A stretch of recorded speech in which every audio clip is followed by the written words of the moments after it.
Hey guys, Jason the X for SCNS Live, powered by Cinlinks.com. It's my pleasure to talk to Darren, TekForce, man. Thanks for coming by. What's up, man? Appreciate it. Good to see you. We're going to get to why that's over there in a second. Yes. I like that being there. Yes, it is. Yeah. Now, okay. Devastator. I'm don't mean to embarrass you a little bit, Yeah. but from the moment, I met you over at the Geek House. You Our did. friend Zach Marchand. You did. We came over there one night. He had the open house. Mm-hmm. And then we all came in and just chilled out. And then I heard you kind of, throw some rhymes around a little bit. I was like, okay. And then you started selling an album digitally. I did. It was right before Tek Support came out, as a matter of fact.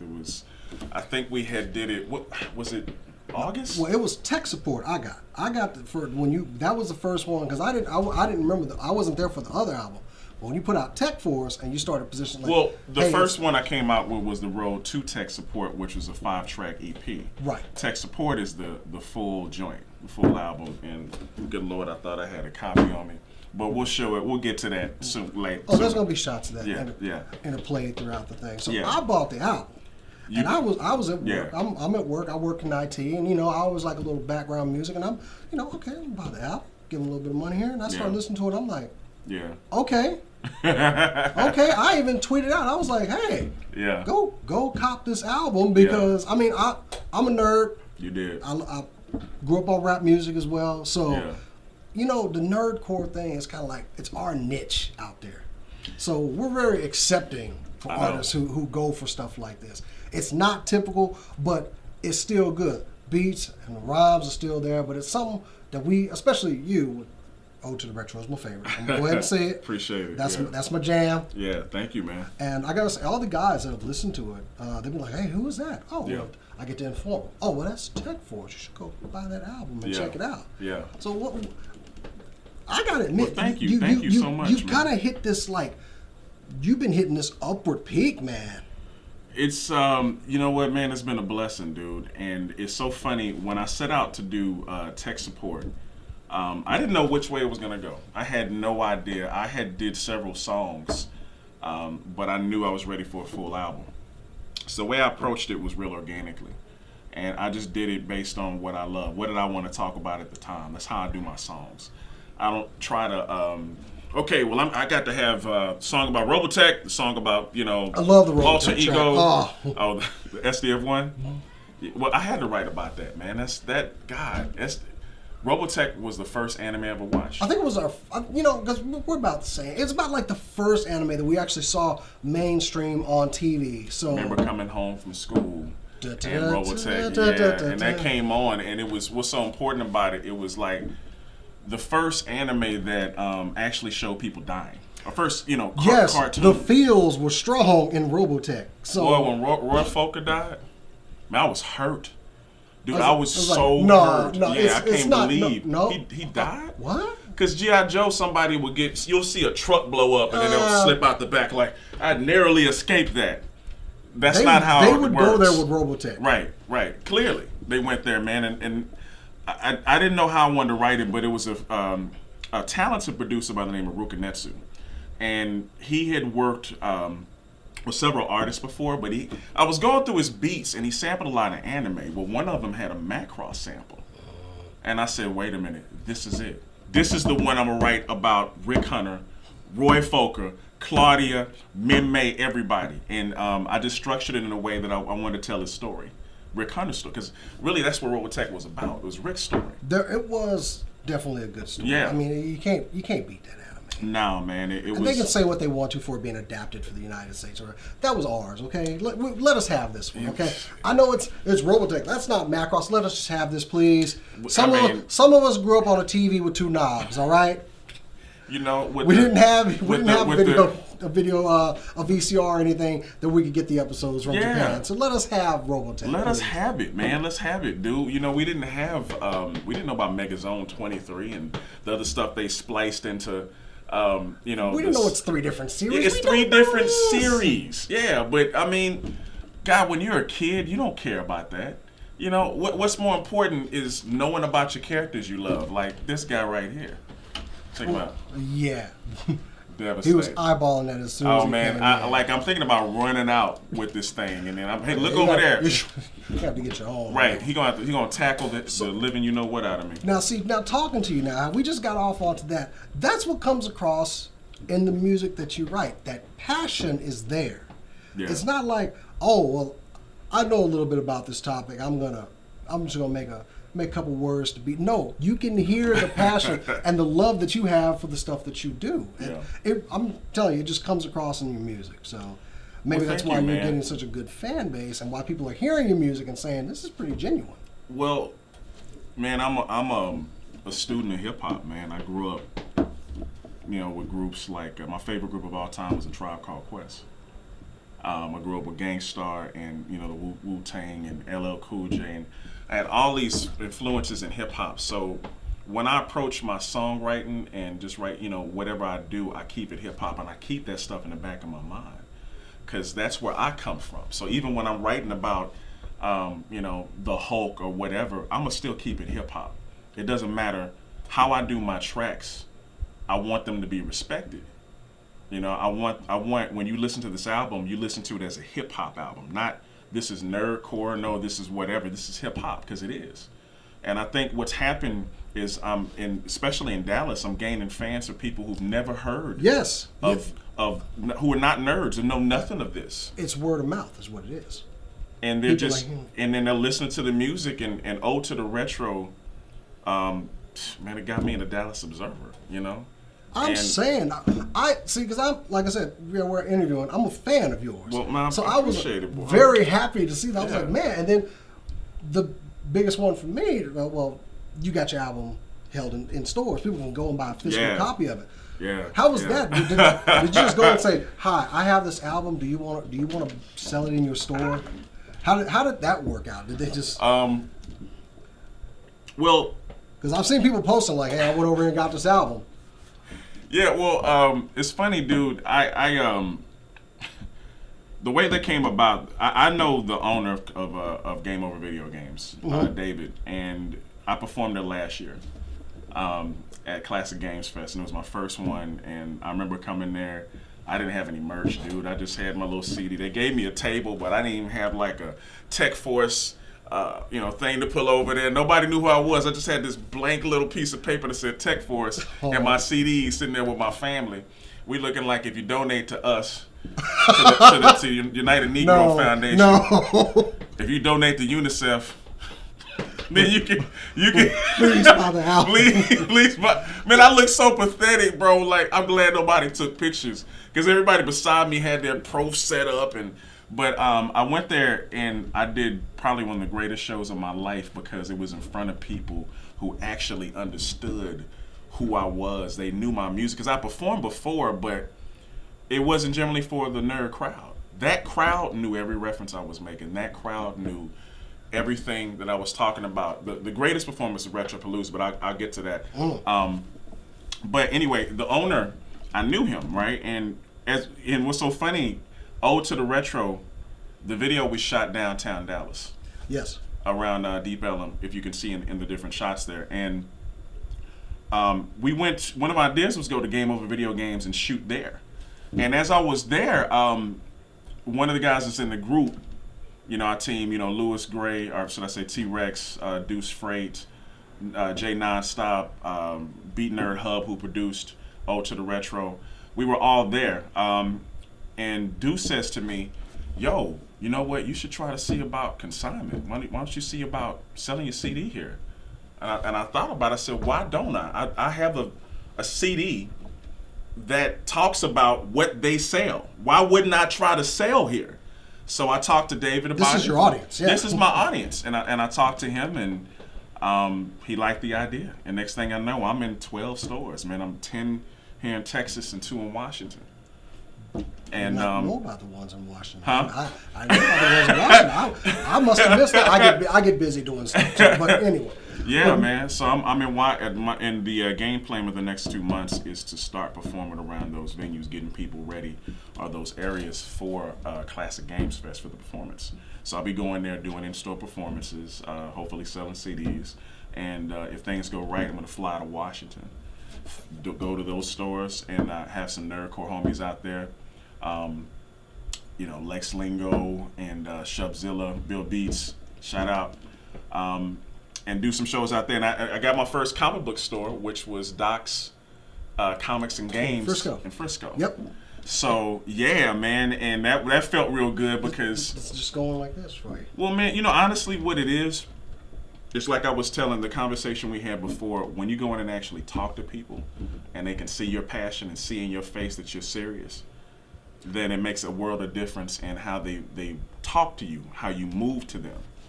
I feel like I have a message in my music. I feel like there's somebody out there who there's a kid who doesn't know it's okay to talk about the stuff that they love because of what everybody else shows them on MTV and everything they teach. The media teaches kids that you can't act this way. Well, being a nerd is cool now. When I grew up, it wasn't cool. Oh no, it was not cool. You know what I'm saying? It wasn't cool. No. You know how it was. If I talked about Robotech, they was what? Dude, have you seen Michael Jordan? The thing is, the people that's like, if you could get them in a one-on-one atmosphere, they would admit to that side of themselves, and right. A lot of people put on those airs and everything. But there's nothing wrong with this, and clearly there's nothing wrong with it. People are coming around to it now. Yeah. It is kind of the golden age of the nerd right now. I think we with all the comic book movies and comics becoming mainstream, and it is more acceptable, which is good. But just know that guys like us, we paved the way for y'all. We did that for y'all. I think about that all the time, dude. Y'all don't know how it was back in the 80s and 90s. I couldn't walk around with no old to the retro shirt, talking Nintendo and all this. I had to play the role. I had to be the cool black guy. So I'm like, hey, y'all, have y'all seen that new episode of What's Happening? What's going on? Have you seen Different Strokes? We will get crucified for wearing an X-Men t-shirt. Yeah. You can walk in a Target and get an X-Men t-shirt now. Yeah, man. Which it's good. It's good that people aren't stifled, and that sometimes that creativity that you are unwilling to express. If you were an artist, if you were a writer, now people feel freely to express that. Maybe it's the rise of the internet. I love it. There's a bigger media for stuff like that. Well, especially something like what you do. I bought a digital album. I need me a hard copy of that album too. I need it signed. I actually make sure it sits on the desk for the next show. I actually brought one, and I brought a poster for you. Well, then we're gonna have to put that up here. Maybe I'll start putting posters on the wall or something. Hey man, I like to say, you guys can't see all the wonderfulness that's in this studio, but this dude has every collection of every character. This ain't even all of it. He's got every Power Rangers, Transformers. Got some seeing Mario. This is incredible. This is the kind of stuff that, like I said, it was my passion and it's still going to continue to be my passion. But that's me. Yeah. Your passion, like I said, is making this type of music and bringing it to the masses. Where do you see, I know it's a cheap question to ask, in 5 years? Because honestly, you are going in the right direction right now. Man, it took a lot of hard work, dude. Yes. I remember 10 or so years ago when I was making beats with anime samples, and I don't know if there was an old site called Acid Planet. I remember Acid. Remember Acid? Yes. Yeah. Anyway, I was putting up these tracks that had one-piece samples in them and different anime, and nobody took to it. I'm talking 10 plus years ago when nobody was like, man, what is this dude doing? And I wasn't even really putting out the song so much, but just the beats, and I wanted people to hear it. But it was like before it was time to be accepted. And it's so crazy now. Even I'll be 40 in June. It's never too late. But that's the crazy thing is that I always thought that what would happen to me musically would be when I was in my 20s and when I was when I was young and fresh or whatever. And it's so crazy. I'm glad it's happening now because I'm mature enough to know who I am as an artist and to continually give my best and to elevate. I didn't have this maturity at 20. Do you have this maturity at 20-something that you got? Yeah, sure. I was just. I'm only 27, so well, kid. But okay. And also on your Facebook page, your fans, you got the techies out there. You're always posting. You're always out there on social media. You're even very honest about, just like personal feelings. You've expressed how hard it was to get to this point.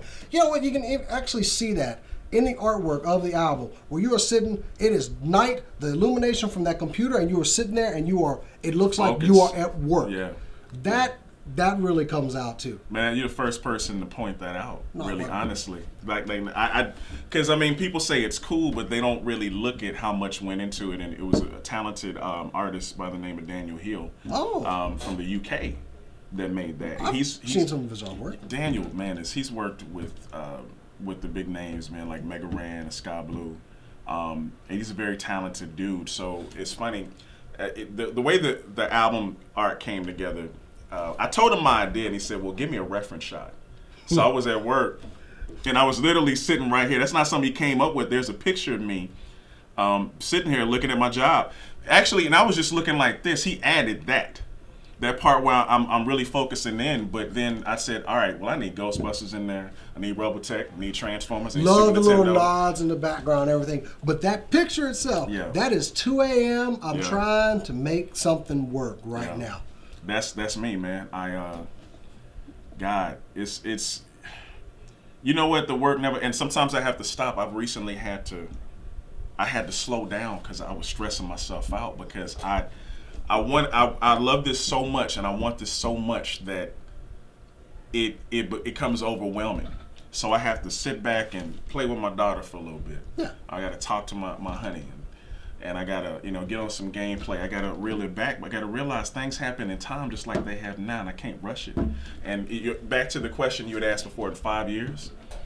In 5 years, Light Cycle Entertainment, which is my group, will be off the ground, and my goal is to have several artists that I can nurture and put out there, and actually have them duplicate in their own way what I'm doing. That's one of my real goals, man, because I feel like at this point, when you get to a certain point, I guess in hip hop or whatever, man, you got to mentor. You got to show some other cats how to do it, and how to do it in their own way. And here's the bumps I had along the way. Try to alleviate some of them for you. Man, if somebody had told me how to do this like years ago, I would have loved it, but there was nobody around. Everybody, unfortunately, I dealt with wasn't who I needed in my life. And when I did the cleaning I needed to do, that's when all the great folks started coming in. Like my boy T-Rex. He's been instrumental. If you want to know the real reason why my album is where it is and how it's off the ground, is because of that guy. Lewis Gray, T-Rex. He is a mentor to me, not just me, but everybody that's on my team. And he provided me with that guidance. And not say guidance in music, I knew how to do that. Guidance in how to know my own power and know that I'm a boss of my own destiny. And you will things that happen through your force of will. And that's how my album came together, because I had to believe in it enough. I had to believe in myself enough to know that when I put this together, people will listen. And they may not listen the first or second time, even third or fifth time, but eventually, when they see it enough, they're going to listen. And they're going to listen to your product and know that it's the truth. It's your heart. So when I get on stage and I rap about my stuff, they know it's my truth. I can't rap about guns and drugs, and I never grew up in the hood. I'm from the suburbs. The hell I look like rapping about something I don't know, So that's why it's so good that Tek Support did what it did, and now I'm not just gonna.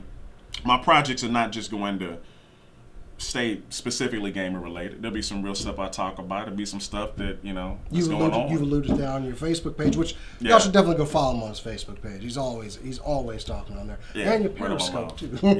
God, I'm on Periscope, but I usually average like 0 followers. So if y'all can go on, I get that 1, I'll be good. Because we're gonna wrap up here, but you wanted this particular Transformer. Yes. You kind of wanted this over here. We changed it out for something else that was on the table, because you gave me a little something off the album. Can I hear that next Devastator? Yeah. So there's a track, a lot of people don't know, the Devastator track on the album is based on the actual Devastator. which he has the full scale model. And the hook for the track goes, TekForce and Hub, the combo is greater. If you in the way, we are the eliminators. The beats and the rhymes are serious agitators. Construction is better, we form like Devastator. So that's why I put that in there, man. It was kind of like me telling me and my dude, we're so good when we form up, we're like this dude, unstoppable. Shout out to B Nerd Hub. And shout out to baby girl Rhea. Tiffany, my love. Way to work the Devastator and forming up into an unstoppable force and everything. Man, just go listen. That flowed really well. Yeah. Go listen to the track. So you're out in stores. Where else can people buy if they want a digital copy of the album? Let's say they're in Tennessee somewhere, or maybe it's not out there. Where can somebody go get the album? You can go to tekforce1.bandcamp.com. You can find me on Twitter at TekForce Rises, like Dark Knight Rise. I was trying to be cool, so I don't really rise unless it's to get up in the morning. You can find me on Tumblr, TekForce. My website is TekForceCentral.com, so hit me up there. And of course, all those links will be down in the description. Go click any one of those. Definitely go get the album. I recommend it. I listen to it, and I'm gonna give me a hard copy and have it. He's about to get it right now. I got a digital copy. I play that in my car and everything, and on my phone. But I need, just in case for when you're huge and everything. I can say, oh yeah, well check this out. I got the original album, and look, it's signed too. Who wants to give me 10 grand for this? Take 10 grand. Okay, maybe more. Oh Lord, they're gonna give you $5.50 for that. No. I'm holding out for the high dollar before it goes on eBay. So I'm gonna need you to make it big really quick. No pressure. I need a boat. No pressure, right? You trying to get a yacht off of me? I can't even get no yacht, but he trying to get. You don't have yacht money by then. This will be pittance to you by then. That's what's up, Darren. Man, great interview. I hope the best for you. I'm going to continue to be a fan. Thank you, bro. I hope everybody out there goes and listen to it. Please check out the interview. Go to the links below. And thanks, man. Hey, man. Thank you. Shout out, man. I'm talking about real partners right here. You have to make sure that you surround yourself with real people like my man. That's how we do it. Take it from him. I don't care what everybody else says on the show. Guys, later. It's been Darren TekForce. I'm Jason X. We'll catch y'all later. All right, peace. Detonator, Oregon, lava field origins. The story most important, yes, my lyrical is potent. Destination is foreboding, even when I'm motorboating. Hitman with it, even from a distance scoping. I'm a warrior from a past life for people who don't act right. Get verbally slapped twice to see him in the afterlife.